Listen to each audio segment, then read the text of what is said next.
girl's got power, Florabella stands tall. Every drip, every drop, watch the haters fall.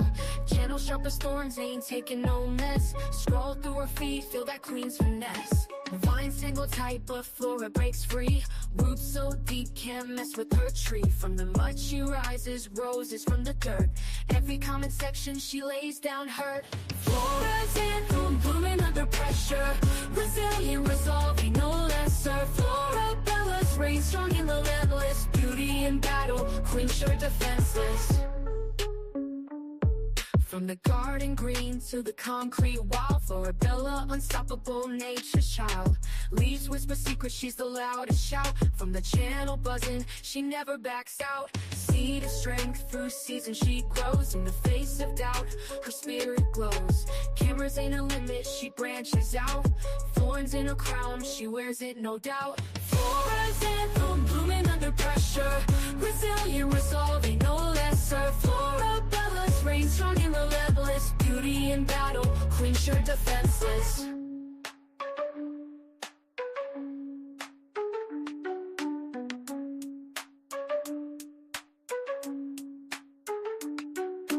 Flora's anthem, blooming under pressure. Resilient, resolving, no lesser. Florabella's reign strong and relentless. Beauty in battle, queen sure defenseless.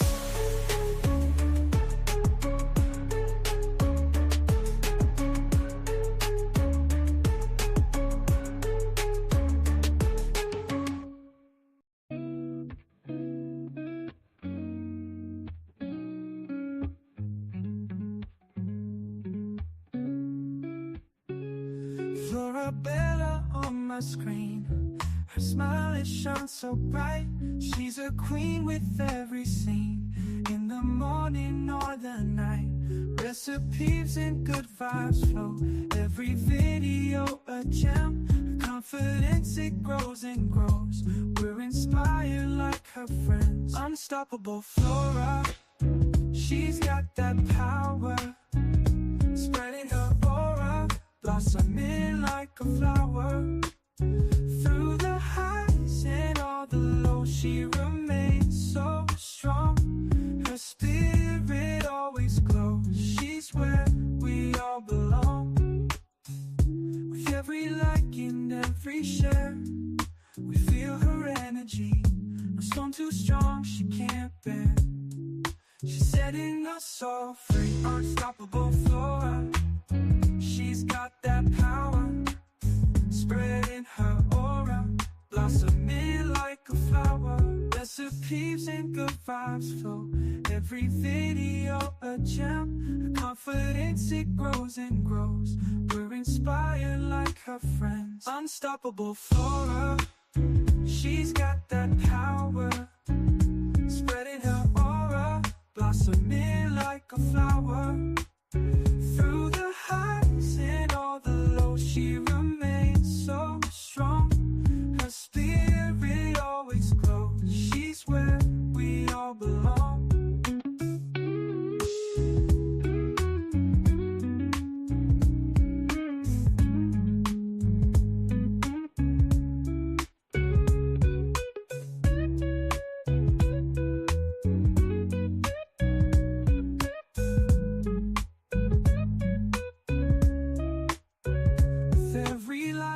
Every share, we feel her energy. No storm too strong, she can't bear. She's setting us all free. Unstoppable Flora, she's got that power. Spreading her aura, blossoming like a flower. Through the highs and all the lows, she remains so strong. Her spirit always glows. She's where we all belong.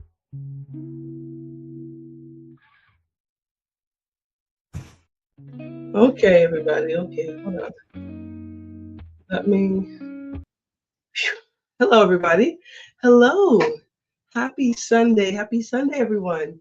I hope I'm doing well. I'm lovely today. I'm very excited today.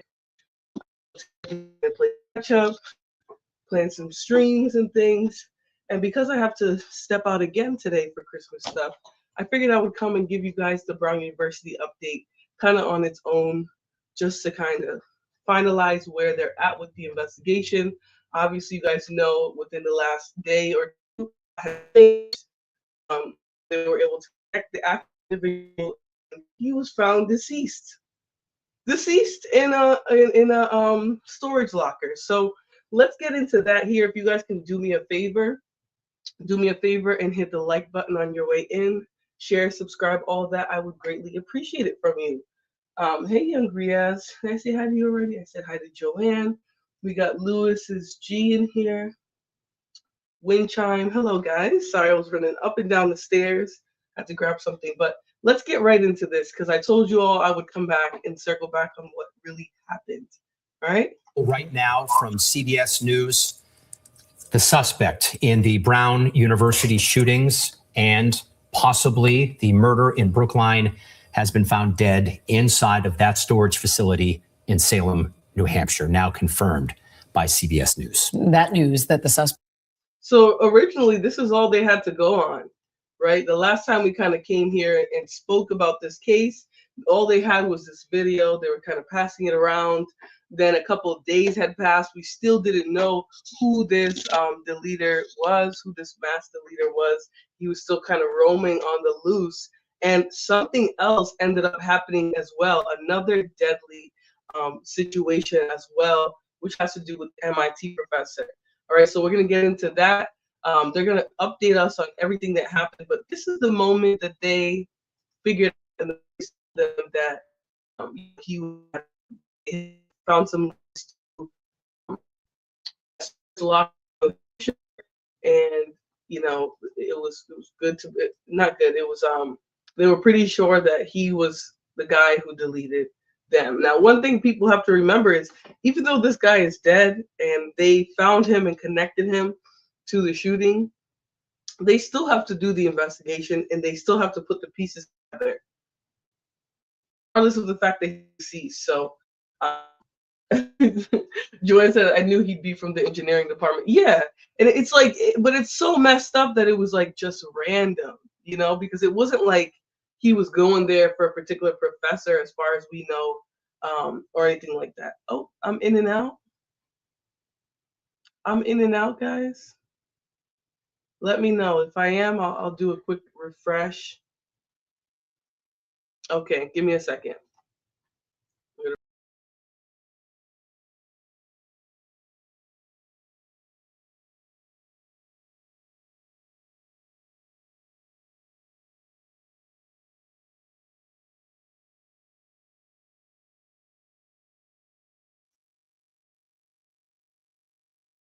All right, what about now? What about now, guys? Let me know.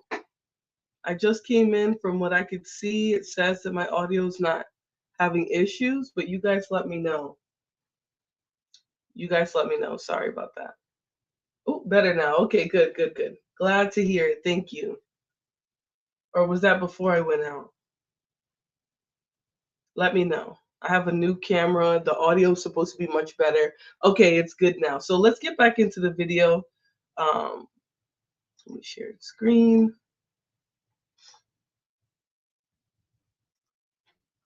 Okay, they got information and word from the police that the individual was in this said storage locker. The main thing to remember is that at first, the only thing that we had to go on was this image here of him. And when you guys see him, I'm going to show him on here. I'm sure you've seen him already, but it looks just like him. Like, it looks like what he would look like with a coat and a hat on, but we'll see. All right, let's continue. Suspect is dead, no question, giving people great relief in a number of these communities you just described tonight. That is how this ends. I know. I just got a text a little bit ago too from a source that said he's dead. We've been hearing sort of back channels from people who like to, you know, tell local news people what's happening, that he was in fact found in there. It was not confirmed until just now. And huge sense of relief. This is now Saturday, Sunday, Monday, Tuesday, Wednesday, Thursday, the 6th day where people have been in limbo. And but there's still a lot of questions. I mean, in this case, I mean, did he have help? Was there anyone else that was involved in this? Where has he been all of this time? Why? And why, really? What is the motive here? Right. And how are these cases connected? I mean, we know that, obviously they are, but how? Yeah, this news tonight that he is dead. I think we were questioning a moment ago when the word went out, be aware of somebody on foot. All of this resolved in a relatively short period of time. We'll have lots of questions. And as you mentioned, there might be things that can't be answered tonight. But for people who desperately needed a resolution, either to grieve, to begin their own healing after the trauma of being involved in that attack on Saturday, or even just to know that your neighbor has been gunned down in his home, none of that sort of healing, personal work, and addressing the trauma. They're talking about, right now, they're talking about the MIT professor who,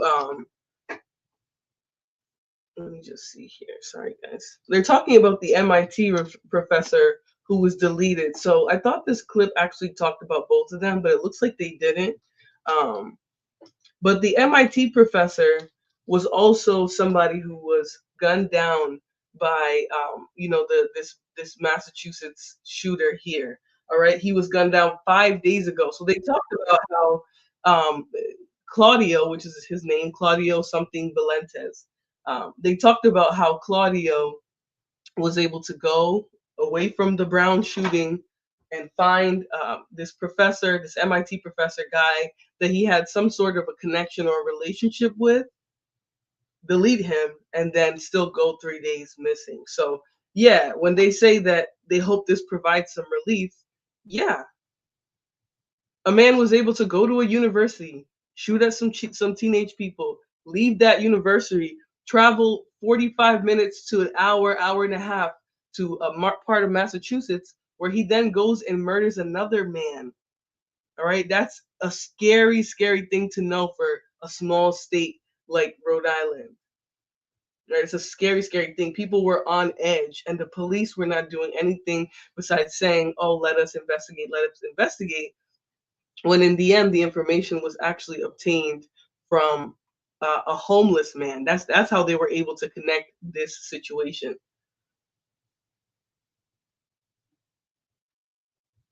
Okay, guys, there's actually a update I'm about to share on this case here because everything keeps coming out. Thanks a lot for doing. A Fox. Everything about this individual continues to come out as the days are going forward. So Fox News just dropped this here. Not only was this guy found in this storage locker deceased, but there were some interesting details about what was inside of the storage locker. So let's continue. Source confirming that the body of the Brown University and MIT suspected killer was found in a New Hampshire storage unit with extensive ammunition, body armor, and electronic devices. Shanley Painter joins us now with new details. Hey guys, yes, that's right. Police indicating the suspect engaged in an extensive amount of pre-planning and surveillance before the attacks, but say they're still searching for a possible motive in the deadly shootings at Brown University that left 2 dead and 9 others hurt, and the killing of an MIT professor last week. Claudio Neves Valente, a 48-year-old. So I want to go back to that map there, right? Because you guys see how tiny Rhode Island is. This is all of Massachusetts right here, right? Rhode Island is this little small sliver right here that's connected to Massachusetts. That man was able to go all the way from here, travel hour and a half maybe to Brookline, and then get to his storage locker without anybody detecting him, no police. He went between 3 states. And he was able to end it on his own terms because he was completely elusive to the police. Hey, Candy Cane, thanks for joining the show. Jet says the MIT guy dejected because he cracked the code to fusion power. They or somebody else stealing that man's work. I don't know what this man has to do with, the professor. Some people say that they knew each other or something like that. I heard that in a prior stream, like someone was getting information, I guess, about these individuals from the colleges that they went to and stuff. And it was said that him and the MIT professor were at the same school at some time. I don't know if that's a cover-up for what else could be going on, but yeah, this guy happened to be a professor that was working infusion powers. So I thought that was interesting as well. But I tried not to go down the rabbit hole of conspiracy theories and focus on the facts, because at the end of the day, 2 young people lost their lives. You know, a man who was obviously contributing to society also lost his life. So, you know, I try not to get too deep in the conspiracy theories, just to respect their memories and focus on justice. All right, but let's continue. And the killing of an MIT professor last week. Claudio Neves Valente, a 48-year-old Portuguese national and a former PhD student at Brown University more than 20 years ago, was found dead from a self-inflicted gunshot wound days after the shootings. Now a former classmate of the suspect. Wow. A legal permanent resident. See, they be coming for the Mexicans. They be coming for the Mexicans, the people on the border, right? But all people are committing crimes.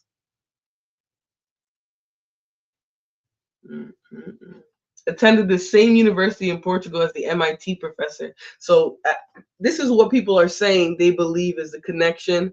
They think he was jealous. But again, the police are still looking. They're still searching for an actual motive. So that means them simply going to college together, that's not enough. That's not a strong enough motive for why he would have done it. You know, who's to say that he wasn't used as a pawn because he knew the MIT professor? They deleted him and they were going to keep going on to commit more violent acts. We don't know. And I don't think they're going to just assume. But yeah, they went to the same university, and he lived in Miami. Somebody found his house. I want to figure out where that stream was. I should have screenshotted it, but somebody found his house, and this man is living large. I don't know what would have caused him to come to Brown University, shoot at the engineering building. There was no obvious target there, and then go and delete the MIT professor. It had to be something personal with his past. That's the only explanation that I could think of. Self-inflicted gunshot wound days after the shootings. Now a former classmate of the suspect is speaking out, saying Valente was socially awkward and often confrontational, recalling, quote, Neves Valente's frustration with life in the U.S., his courses, and his professors sometimes reached the level of anger, adding that he once had to break up a fight between Neves Valente and another classmate whom, according to Watson, this classmate, the Portuguese national insulted due to the classmate's Brazilian heritage. We're also learning that the gunman took at least 4 trips to Boston in the months ahead of the mass shooting, according. You see why you can't blend every minority group just together? You see why you can't? So his classmates are saying that he was a flagrant racist. He's coming at the guy because of his Brazilian heritage. How much y'all want to bet the Brazilian dude wasn't?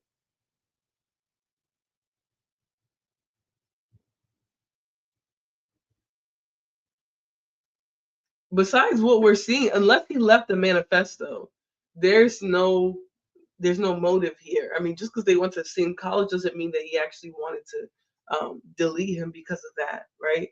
But obviously he did, or he might be responsible for that. So 3 days between, so he was actually doing, and this was 7 billion people in an empty universe. Are you saying that we're all irrelevant in the grand scheme of things? I think some of us forget that we are all just speckles in the universe. We have purpose, but we're just speckles. All right, so 3 days between February 12th and 15th, 17 days between April 8th and the 25th, 21 days between October and November, and 9 days between November and November 17th, November 26th. I believe that he was trying to convince himself to do it. If this was a personal attack, I believe the reason why he probably was coming so often, maybe he spread out the time. You know, he was spending a certain amount of time. You know, he obviously gave up for a little bit after February. I think he was trying to convince himself to do it. Whatever motive that he has, he sat on that for a little bit.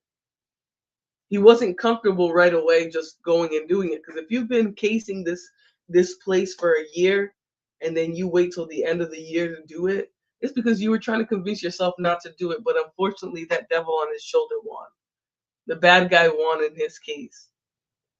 And he probably decided, you know, forget this, I'm just going to do it. That's what I think.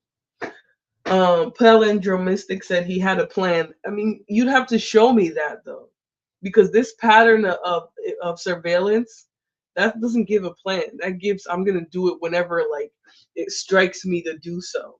Like even the day that they showed him walking around, like he looked like he was still just looking around, and then the fact that he, shot a bunch of shots and only was able to shoot a couple people, he wasn't that intentionally. It's very easy to get away in this. What I was trying to show you with the map was that it's very easy to get through and like away in this state. Like there's too much overlap. There's too much overlap. The fact that he was there so much between October 26th and November 16th, he was probably angry. He was probably like, I'm gonna do it, I'm gonna do it, I'm gonna do it. And then took his chicken butt right back home. Yeah, a homeless man solved the crime. It wasn't even about him. It wasn't even about him being able to evade the police. Like they had no idea who he was, why. Not enough digital surveillance, because again, Brown University is a city amongst a city. I mean, is a campus amongst a city, and there's no confined lines, there's no boundaries. So somebody could be at a bar in Providence and then accidentally walk into a building in Brown University. Yeah, most of the ones that have kids are locked, but you saw just like this day. Oh wow. That's sad. They gotta pay whoever they said they were gonna pay. Yeah, listen, the homeless man ain't have nothing else to do, nowhere to be, and he saw the police flailing around like a bunch of idiots. Sorry to say, Providence police looked a damn fool. They should have handed this over to the FBI and other law enforcement agencies because they had no idea what to do. They had no idea. Providence, especially around Brown University, terrible. Terrible. Those people are paying 80 grand a year to live amongst a very city.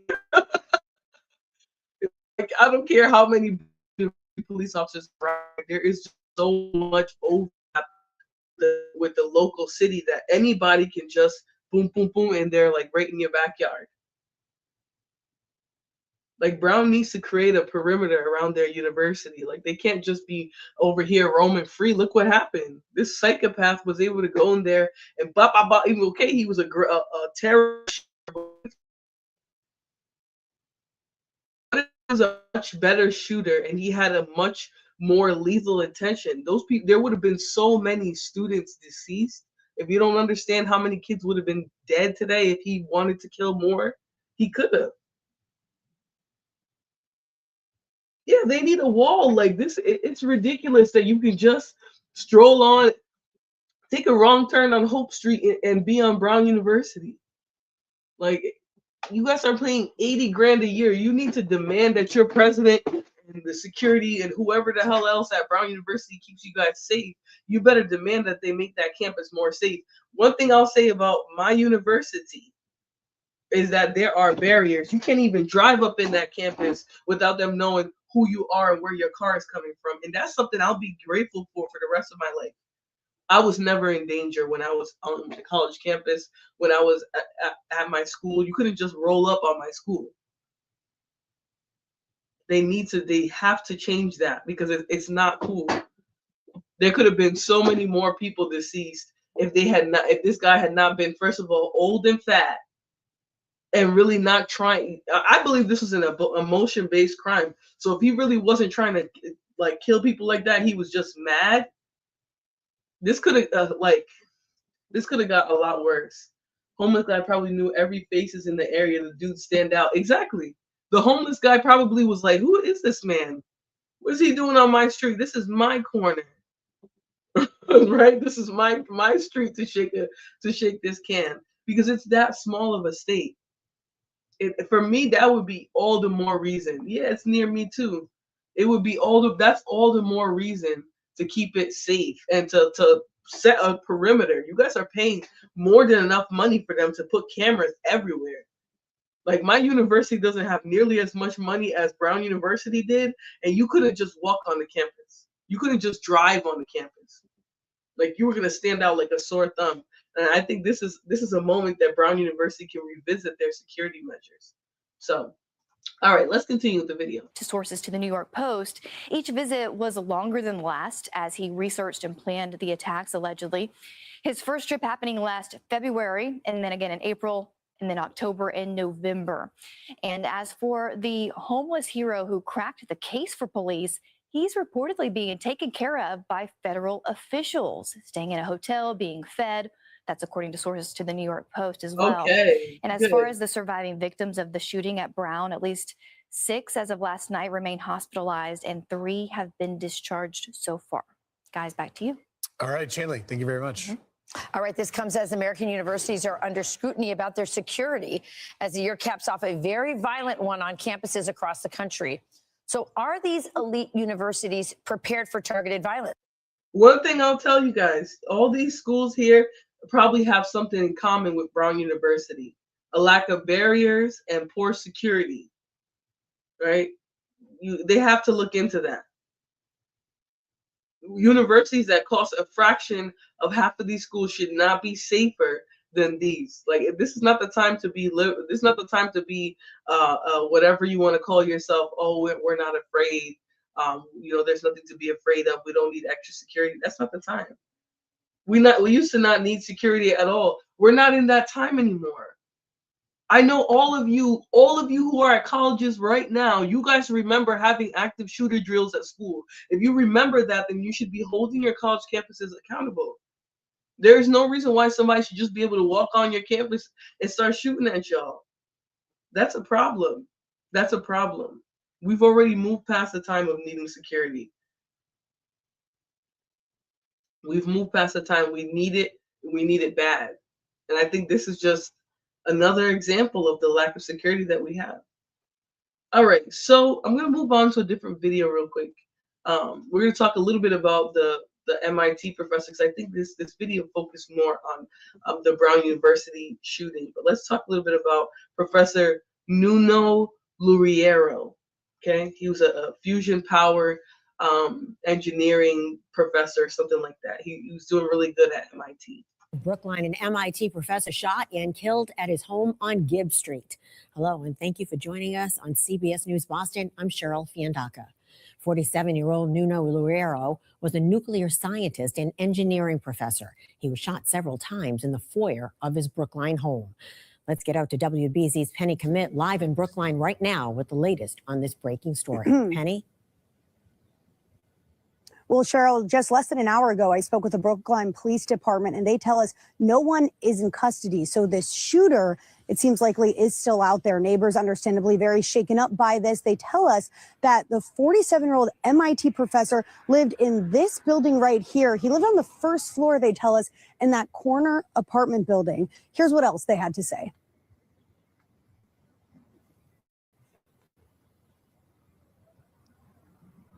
At about 9 o'clock, I heard 3 loud bangs. I thought at first it was somebody in our apartment kicking in the door or something. So I called the neighbors and they said no, they thought it was gunshots. And so we came out and the police had already arrived and they took him away. We didn't even know who it was or what had happened. They've identified the victim now. It's Nuno. Yeah, unfortunately. What do you know about terrible. Nuno? He's a neighbor and a good neighbor, right? Quiet. They've been living here for quite a while, next door, and nice folks. He's from Portugal. Yeah. He's from Portugal. He lives right next door? Yeah, they live right here, on the first floor. And Nuno's an MIT professor? That's what I understand, yeah. Oh, they were both from Portugal. So I thought they had just gone both to the Brown University, but they're also both from Portugal. Yeah, I think there's a lot more to this story. You know, it just, the way that it happened, and it just doesn't make a lot of sense. You know, the Brown University shooting happens. 5 days later, he goes and he kills Nuno. I really don't, there has to be a lot more to this. And I think once the police start sifting through, what's his face? Claudio's records, and actually starts to see like what is going on with him, what he was planning, You know, they found large amounts of ammunition, so obviously maybe he had the intentions to do more damage. I don't know, but there has to be a little bit more to this, right? But the fact that they're both Portuguese, maybe they're from the same village. You know, tether wars. Maybe this is a tether war. So we'll find out. Let's continue. Nuclear scientist? Is he? Yeah, that's what it says on the website. Oh, man. What do you think about this taking place, sir? Right next to you. Brookline's not known for crimes like this. Yeah, I think that it's really a surprise. And a shooting in a state where it's so hard to even have a gun. I hope they find out what it was all about, and whoever did it is apprehended. Was there a car parked the wrong way out here? Did you notice? Well, I didn't see it, but other people saw it. It was parked right about here, apparently, and it was parked in the wrong direction, and it seemed to be waiting. So I don't know. This is before the shooting? I'm not exactly sure of what the story is. The police were very thorough. They came by and interviewed everybody a couple of times. It's unnerving, isn't it? You bet. What's your Did name? you see anything in the lobby? We heard reports of like shell casings in the lobby. Did you see anything like that? Well, that's what the kind of thing they show on TV. Yeah. I don't know. I suppose the police have done investigating, and they've started to put together whatever it is, a scenario or whatever they do of what happened. Certainly, they haven't mentioned any. And you know, the police they're not gonna talk about what they found and all of that, but you know, maybe we'll understand the connection a little bit better later on. You know, I don't think that there's a lot of information. One thing I noticed with a lot of the news updates is they're kind of just repeat cycling. Excuse me, guys. They're just repeat cycling all the stuff that they're seeing on the news. Empress says, I was shocked when I heard about this story. I was shocked that the MIT situation ended up being connected to the Brown shooting. So he got away from shooting at a college and was able to go and shoot somewhere else as well. You know, these are all the photos that we have found about it. We had seen it of him after the fact. But even this one here, like, you know, that's how they were able to connect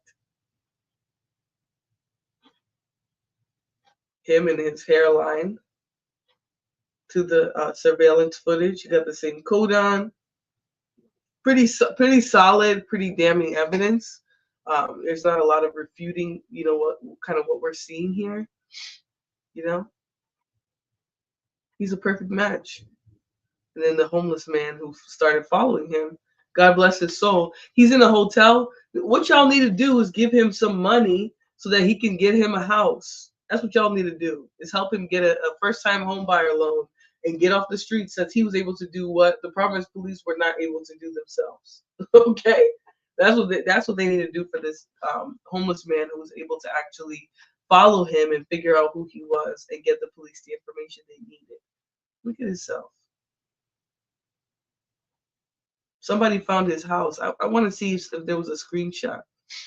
Mind you, they sat here and gaslit us in this press conference talking about, oh, we don't even know. $50K is not a lot of money. For someone homeless, that's not a lot. He's gonna have to take 10 grand and maybe see what kind of debt he has. Maybe he don't got a lot of debt. He could wipe out his debt and then take another 10 grand and put it down a couple months for an apartment and then look for a job if he can work a job. Sometimes these veterans are sick, or they're just people who, you know, they fell down on their luck. But there's not a lot of good information yet about what's happening. There's too much that's still pending. You know, they're still trying to figure out what his motives are, what he could have done this for, you know, what he was intending to actually do over at Brown University. And I just don't think we know. I just don't think they know, and they're going to tell us right now. So let me see if I can find. Wow. Brown University. Let me share this right here.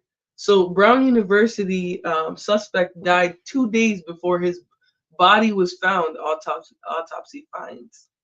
So that means that would put the timeline of him going to him doing the Brown shooting, going home, doing whatever he was supposed to do.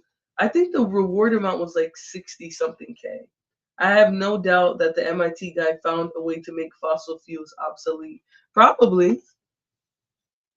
You know, this country doesn't want anything positive that's actually going to be beneficial to us. You know, there's so many nations in Europe that are living, you know, hundreds of light years better than us in America because we would rather earn money off of corruption than do things that are going to benefit the people. So, but is this an American phenomenon? What, mass deletions? Absolutely. It absolutely is. You know, we like our guns here. We like We had that picture of that second individual. Okay, they gaslit us. And I would say within an hour, no more than 2, I think it was under an hour, that person came forward to 2 Providence police officers over on the east side and said he had information. And that person led us to the car, which led us to the name, which led us to the photographs of that individual renting the car, which matched. Listen, don't get me wrong. I'm not trying to say that Europe is innocent and amazing or not corrupt, right? But at least all the evil that they do is so that their people can live properly. America is doing all types of evil shenanigans, and the people are living pathetic lives, right? Most of us have to work majority of our lives. We don't even get to spend 100% of the time with our family. We're just working and pay bills to stay alive and to try and keep our children alive if we have kids. That's all that most of us are trying to do in America. At least in Europe, these people they close the country down at noon to go eat.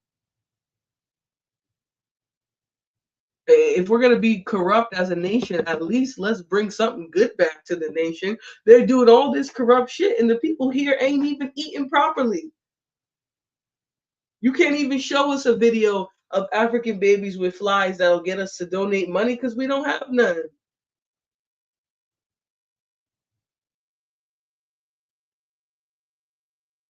If we're going to be corrupt, at the very least, let's bring something back to the nation so that people can be great. But we're corrupt and none of the people here are benefiting from it.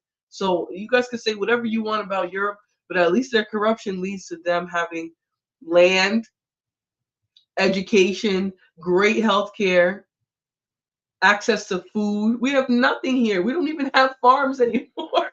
You know, majority of the food comes from factory farms. Y'all want to see what a factory farm looks like? I promise if I show you a factory farm, you guys are never going to eat meat in America again. You might become vegan. I honestly think that's what inspired some vegans. I'm going to show y'all. Hold on. I'm going to show you guys. Don't worry. This is an American. You want to see an American phenomenon?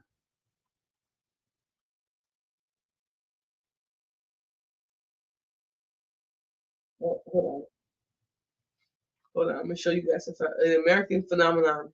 I had some nasty little, what do you call it? Oh, sorry, my legs hurt.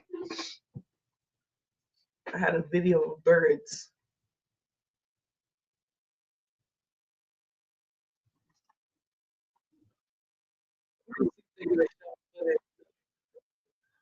They're not gonna show footage over there. I just want to give you guys a little glimpse.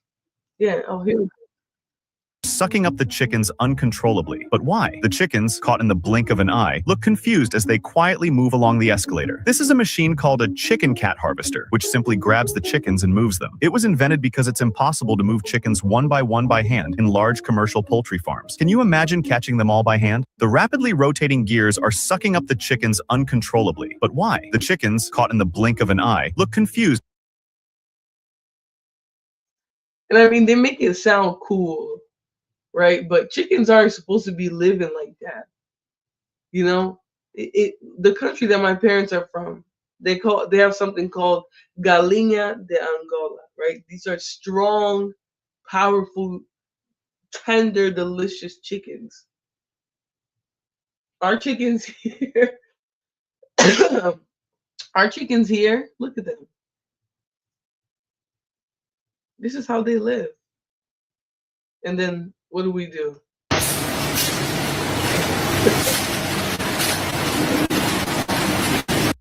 And then we dangle them up by our eggs and by their legs, and that's how we do it. Look at these. That's how big this is. You know the problem with this, and this is why our food has to have so much bioengineered ingredients, antibiotics, things to keep them alive, norepinephrine, epinephrine. They have to be injected with all these things to keep them alive, because this is not how an animal is supposed to live. Right? This is not how pigs are supposed to live. Look at these pigs. They don't even have feet in between them. Look.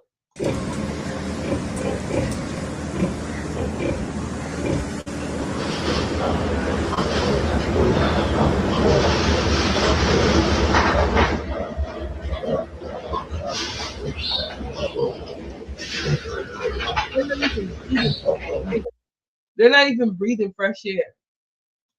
And you know, at the end of the day, these pigs and things, they're just products of animals that have had to be boosted by antibiotics, that they've had to give other chemicals and things to keep alive, because this is not conducive to a healthy living pig. But this is where our chicken and meat comes from here. Whoopsie Daisy says industrial farm chickens suffer from birth to butchering. Yeah, they do. Them chickens get you seen they were slinging them. They were slinging and flicking them around like they have no meaning. Their life has no value. But those are the animals that keep us alive, that feed us, that raise children up from babies. Right?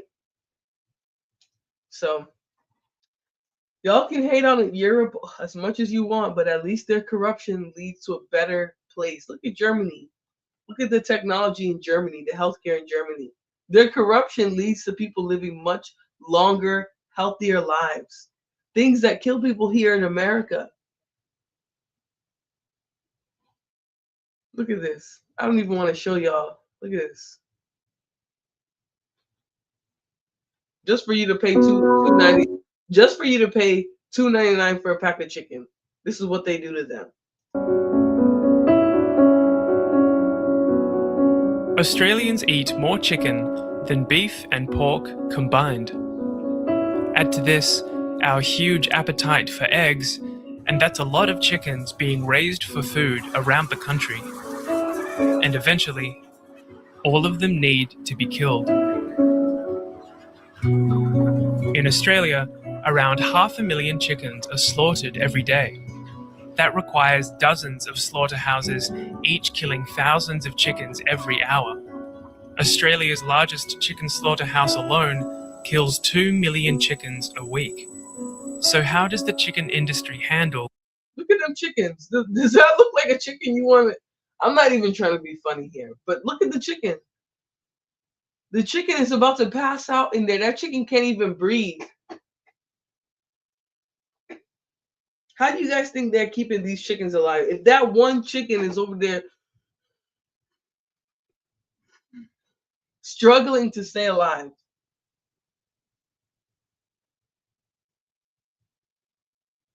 This isn't just the crazy thing is, this isn't just how they're treated in the slaughterhouses. This is like from the moment they're born to the moment they get chopped up, they're like this. This chicken looked distressed. Look at him.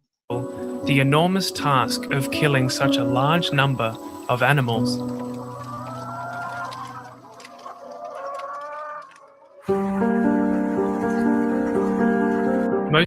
Look at them chicken. Look at them chicken. Meat chickens. Look at how weak they are. Look at this one, got something over there forming on the side of it. But okay, y'all, I know y'all don't want to see this. Y'all don't want to know what really happens to them chicken tenders, to those. You guys don't really want to know what happens to those 5-piece nuggets that you guys are eating at Chick-fil-A or that you get from McDonald's. You don't really want to know what happens to them. So I'm going to end it there. But that being said, I hope you guys enjoy the rest of your afternoon, evening. I am going to come back for some more popular news, not necessarily popular because it's good or anything like that, but we're going to come back. We're going to talk about a tragic case of Angela and Ray, which is a case of domestic violence deletion that actually happened. Very tragic. She was from Divine Nine, and he was supposedly a decorated attorney. So we're going to go into that case. We're going to talk about Tory Lanez crying again. He was up there, tears in his eyes, begging for us to forgive him and let him out of jail. He's only served 3 years of his 10-year sentence, but he wants to be let out for some reason. So we'll go into all that a little bit later. Otherwise, I'll see you all on the flip side. If you do me a favor and hit the like button on your way out, I'll appreciate it. All right, thanks, guys. Let me send you off with some music.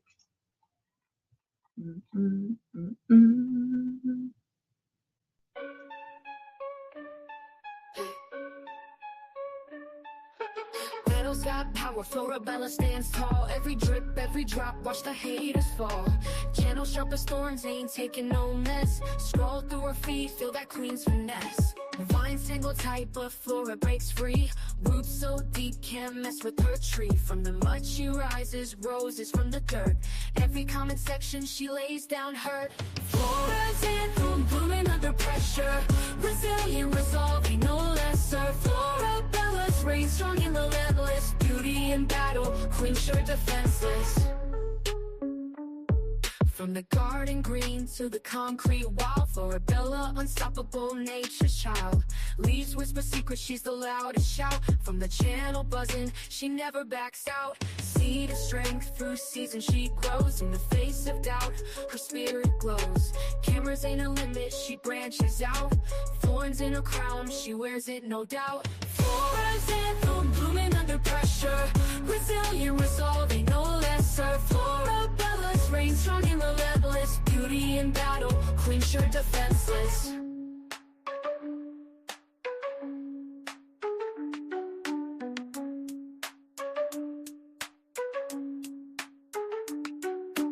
Flora's anthem, blooming under pressure. Resilient, resolving, no lesser. Florabella's reign strong and relentless. Beauty in battle, queen sure defenseless.